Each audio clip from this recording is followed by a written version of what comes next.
the cops run at me, and they both go like literally like a fucking cartoon.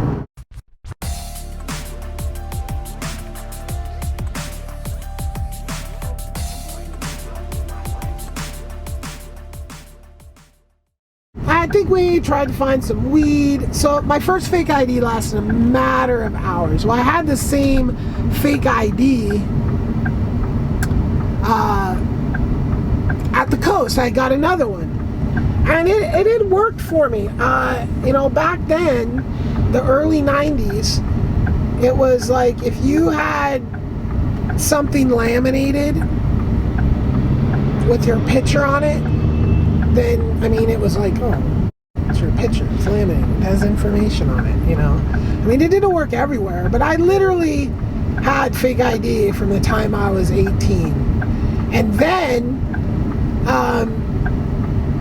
the way Oregon used to do it was they had written or typed right in the signature box. And in that signature box, it said minor intel, and then it would give your birth date. So, my birth date was 12/24/71. So, what I did was, when I went in to get my new ID, I signed over the one. So I had a valid ID from the first part of the year that I turned 20. So like almost all of my 20th year I had a solid ID. Before that, I had on a couple of occasions just handed them my ID with the wrong date on it. Had this one place just scrutinize it, and they never realized that I just simply wasn't old enough to be there. And that was actually they just had one of those male strippers things on the one side of the bar, and then when that was over, the walls of the bar would open up, and there was this whole other bar, and it's like, so the guys were done and gone, and then the walls would open up, and there were all the chicks that were there watching them. And I was like, yeah, that's a good place to pick up chicks. And they didn't even notice my ID was my date was off. Or they kept going, I don't know if this is him or not, and asking me all these questions. But they never realized that it just simply I wasn't old enough. I think, and I was 19 on that one. But anyway, I have this fake ID, and at the Shiloh, and I think that's how I was able to get served. I'm pretty sure, like, I ordered room service, they came up, they checked my ID, boom, we had booze. Got trashed immediately, went down to the Broadway cruising spot there in Seaside, Oregon. Went up to like the hottest chick ever and just gave her my room key and said, meet me up in my room for a party.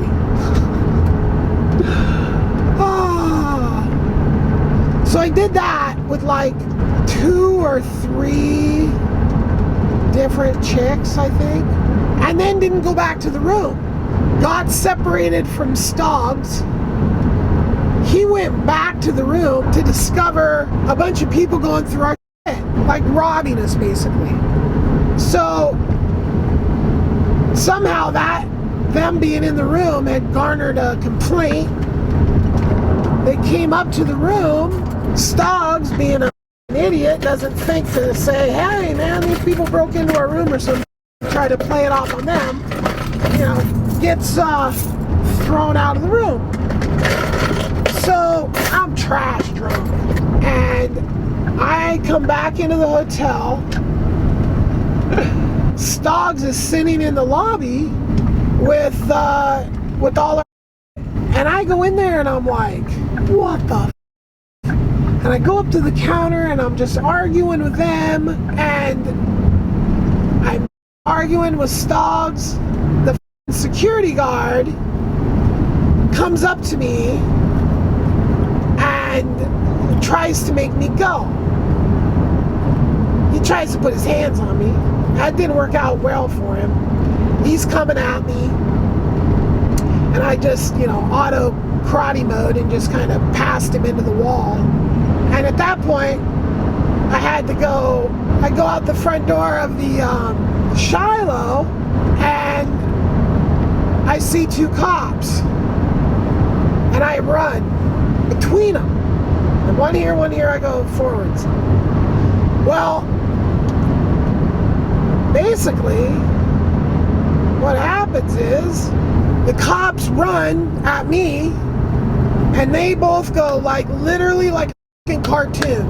Like, I duck, and they bam into each other, and one gives one the black eye, and now I've got assault on a police officer.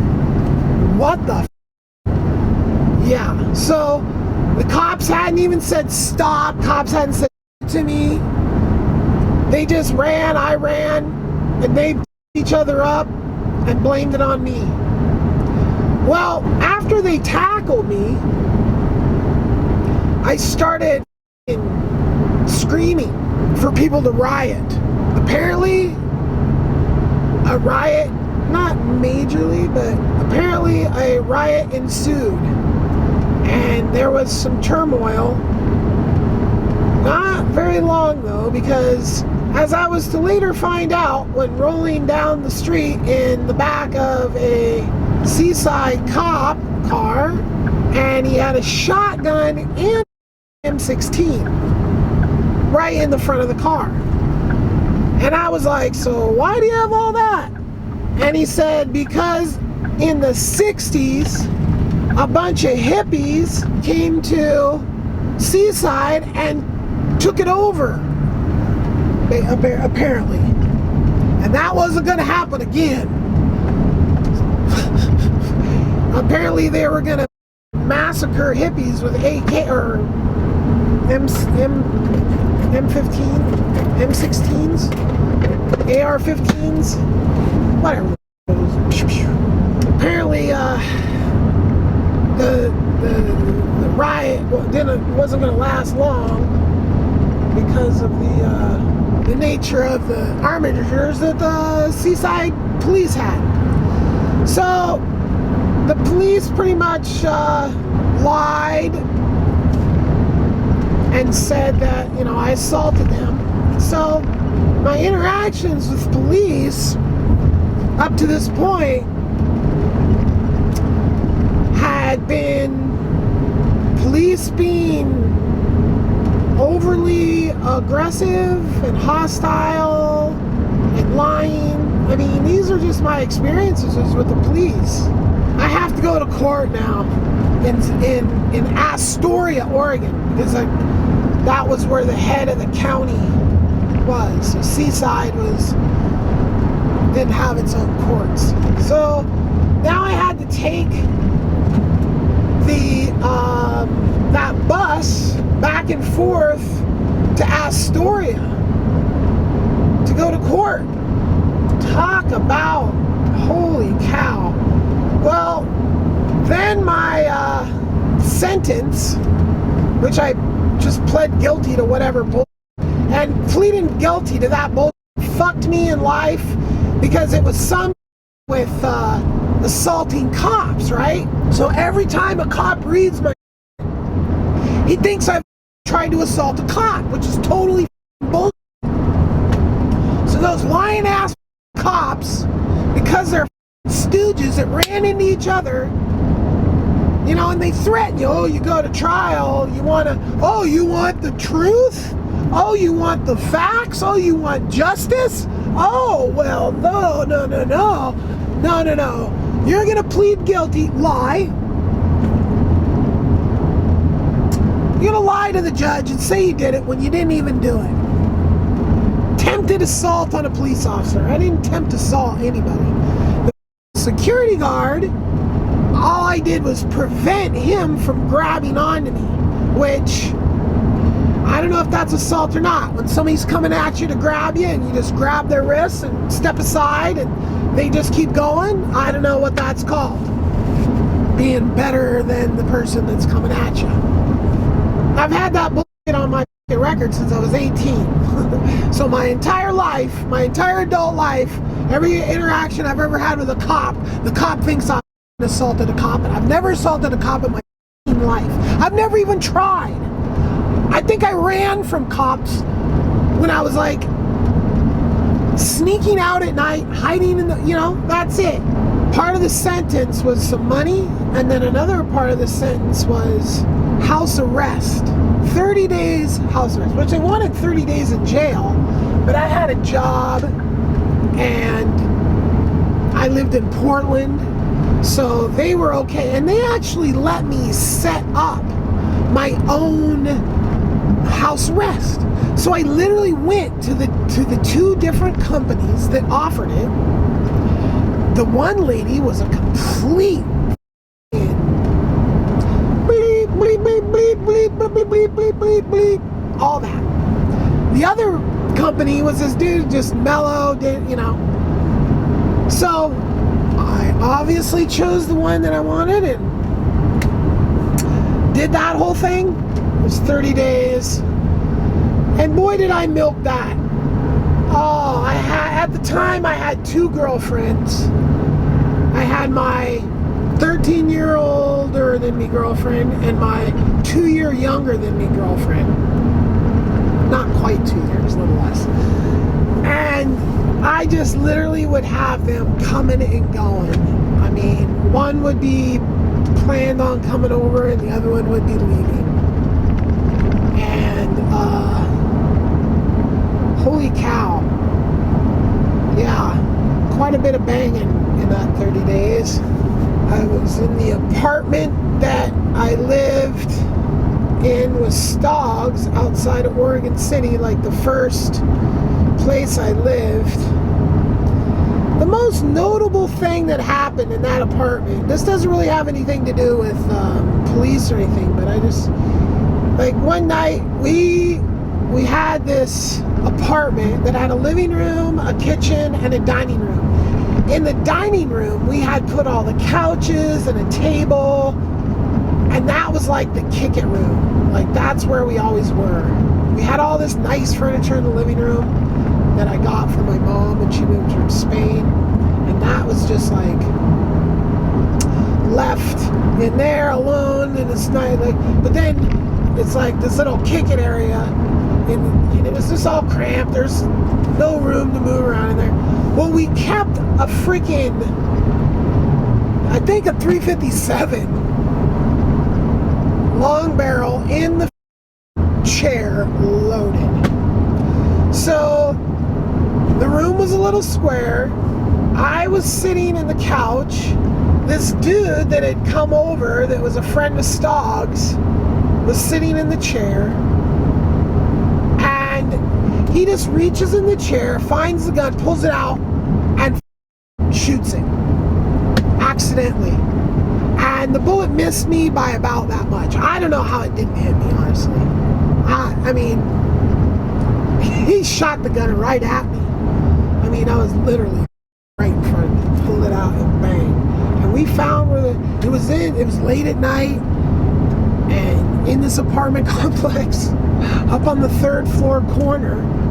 Nobody called the police. It was, the bullet didn't leave the building. It buried into the wall. So yeah, anyway, I don't think this happened while I was on house arrest though. At some point I had to go back and answer, or had to send a letter, I don't remember, but they like violated me or something, I don't remember. Okay, so now I'm 18. I mean, I literally never gone very long in my life without some sort of bullshit. So I think the next bullshit came when I was hanging out with my buddy Jason, tattoo shop buddy, and we were driving driving down the street, and these two guys pull up, and they're like, hey man, can we get some weed? And just being a nice guy, I'm like, yeah. And I'm like, hey, you got any weed you want to sell these guys? And my buddy's like, yeah, I just got the shake. And, just drunk and driving. And just, hey, everybody's a buddy, everybody, So, like, pull over. Guy comes up to the window. They're parked behind us. And the guy grabs the weed out of my friend's hand and says, what are you going to do if I take it from you? Wrong answer, mother. My buddy pulls out a knife, hands it to me. I jump out, and I'm like going after this guy like a maniac, man. Like, this motherfucker has just he's mistaken kindness for weakness, and I'm about ready to teach his ass a lesson, right? Piece of, right? So we're chasing this guy down, got him cornered. He throws the weed down. We get the weed back, we're walking back. Here comes a cop from down the street, not called. He just happens to be driving down the street. Well, we're out in the middle of the street. His buddy's already driven off without him. So the cops, we're trying to get out of the street by the time the cop gets in. We're moving over to the sidewalk, and the cop just comes on the street, and his buddy comes up behind him, and he's yelling, blah, they've got knives, and the cop's just like, don't move. And this is Officer James West. I'll front this off. This piece of cop comes up and says, and we're both just standing there. There's no knives, there's nothing. We're standing there. This motherfucker, he's like, don't move. Wham! Breaks my ribs. Shatters my ribs, right? Shatters Jason's ribs. And then stomps on all this scar tissue above my eye. We didn't do. All the cop had was some guy yelling they had knives. We were standing there doing exactly this one piece of cop. See, this is why I don't like cops. Like, cops have lied, beat me up, and I'm gonna keep going, and it just keeps getting worse. So anybody that wants to say anything about cops, fine. Yeah, sure. I'm sure there's some cops out there that don't beat people up, don't lie, that don't steal, that don't beat people up, that don't kill people. But guess what? Those aren't the cops I've ever met. I mean, maybe I've been pulled over by one and given a ticket by one, but every interaction I've ever had with a cop that goes beyond some just basic bull. The cops either lie, beat me up, rip me off. It never is straight up, okay? Every time. For some bullshit. I'm getting ripped off by this piece of shit, and I getting my back, and the cop beats me up. This is what the drug war creates, okay? The drug war makes this human piece of trash, the thief. You're a thief? Oh, we'll protect you, thief. We'll look out for you, thief. But the people that are being stolen from get beat the fuck up. I mean, I was in the medical ward of or both me and Jason were in the medical ward in the hospital. We both had stitches. We both had broken ribs. I mean, he beat the out of us, and we didn't do a thing. Okay? This piece of James West. James West. Anybody know an Officer James West? This mother portly mullet, no chin having, half-witted piece of human trash needs to be beat up. Absolutely. I think that guy is such a piece that somebody beating his ass would do him good. Okay? And if it's a crime thinking somebody needs their ass beat because they're such a piece of oh well, I guess I'm a criminal. But guess what? That cop is such a piece of that he needs to be beat up. Okay? Oh, maybe he's changed. Yeah? Well, I still have misshapen ribs. I still have a scar above my eye. Okay? So I don't really care. I'm not saying the guy needs to be killed, but I sure in the would love to get in the ring with the mother. I would. Oh yeah, get in the ring. So anyway, this violent ass piece of cop breaks my face, breaks my ribs.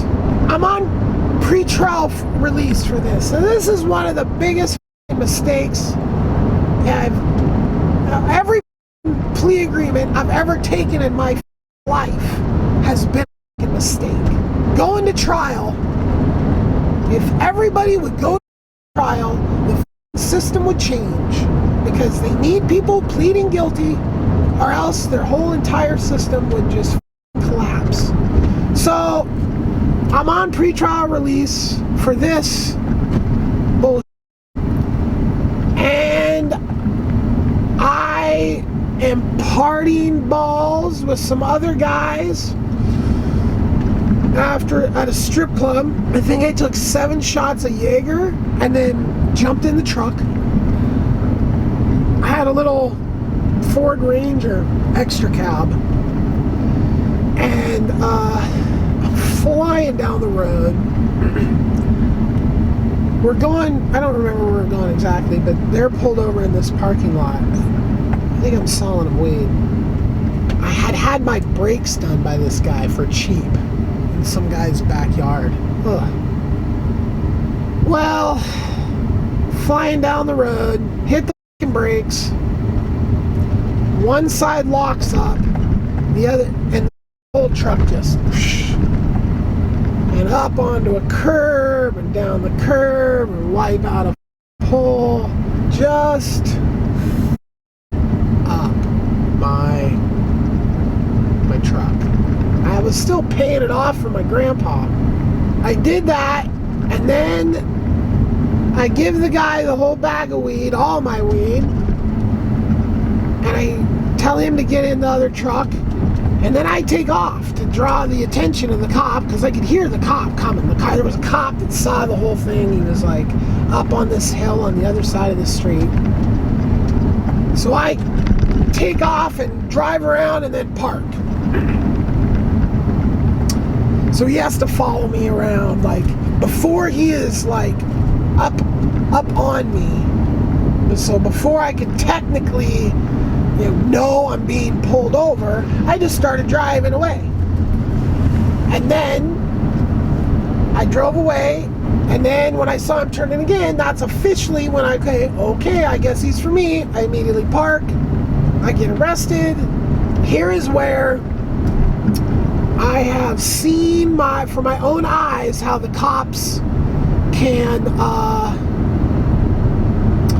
manipulate a breathalyzer. So there's a way that they can make it double up.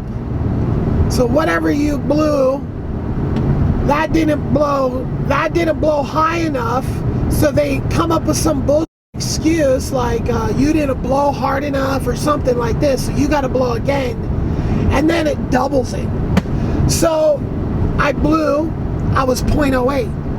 0.08 is like the cutoff. I blew again, and I went to 0.16. Needless to say, I get a Dewey.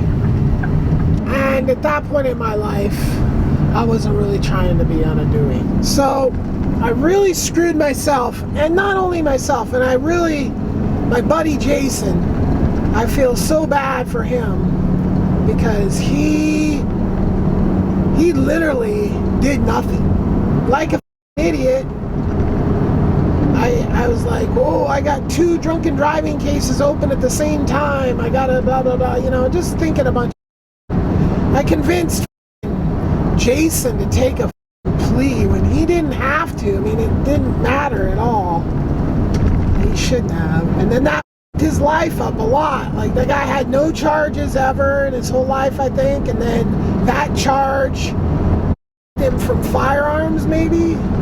I don't know, but I really feel bad. This piece of cop beats us up, and then I go out and get another Dewey, trying to get out of that, or not even get out of anything, just trying not to get double myself. I talked him into taking a deal that he probably shouldn't have taken. Not probably, he shouldn't have taken that deal. So it's a sad, sad thing.